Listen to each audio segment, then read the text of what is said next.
Hi everyone, Siddharth Kumar here, and today we will be reviewing the movie called Polar.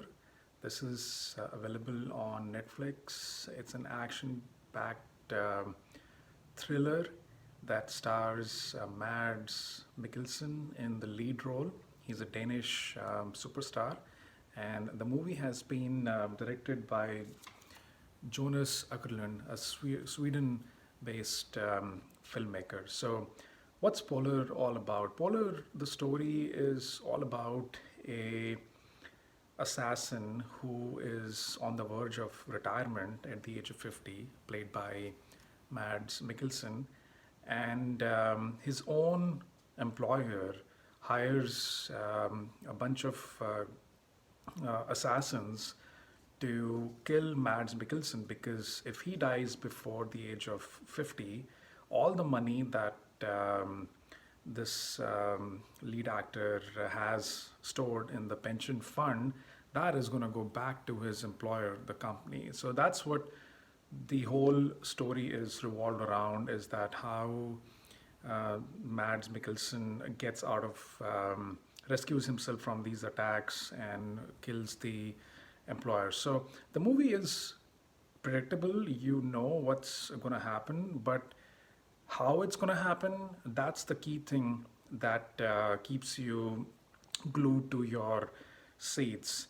The Mads does a phenomenal job because his whole personality is so strong when it comes to portraying the role of a assassin. I mean, he has murdered people in more than 90 different countries. He talks to a neighbor of his that he's into funeral business, whether it's in India, Uganda, in America, you name it. He's traveled all over the world. He's killed people, and he's very sophisticated. He's very sharp. If you look at the looks of Mad, he comes across as very cold and reserved. So it's a perfect casting for this role.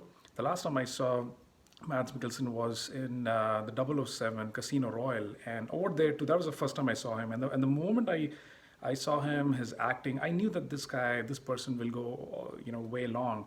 Maybe he already did because I don't know the history of Mr. Mikkelsen, but phenomenal actor and gives a lot of justice to a retired assassin's role who is cold. He's reserved, but when it comes to killing, he leaves no remorse. All he cares is about business, and that's killing people. He gets money for it, and then he moves on to the next project. So I think the director does a good job in the way the story flows. That the first scene is somewhere in Chile. One of the agents who is retiring, he gets killed by this new set of six assassins that have come, and they want to kill him before he gets 50, and all the money goes back to the employer.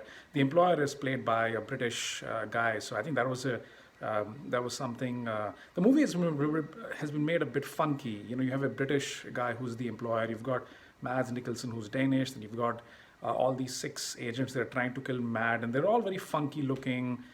Some are very bulky, some are lean.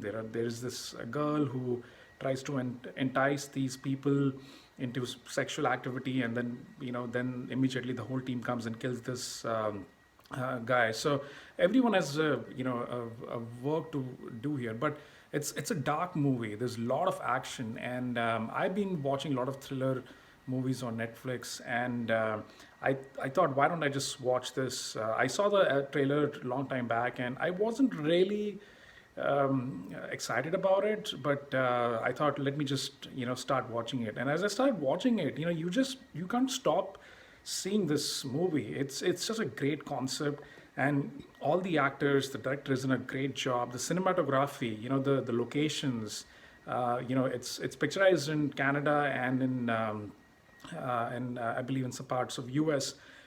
The flow of the cameras, the colors, it gives you that cult classic feeling, something like a Quentin Tarantino feeling, because the actors are also very funky. They wear very colored clothes, and here you have this employer who gets killed in the end, and the receptionist is, it's like a usual business happening, asking for tea or coffee from Mads when he comes back to kill.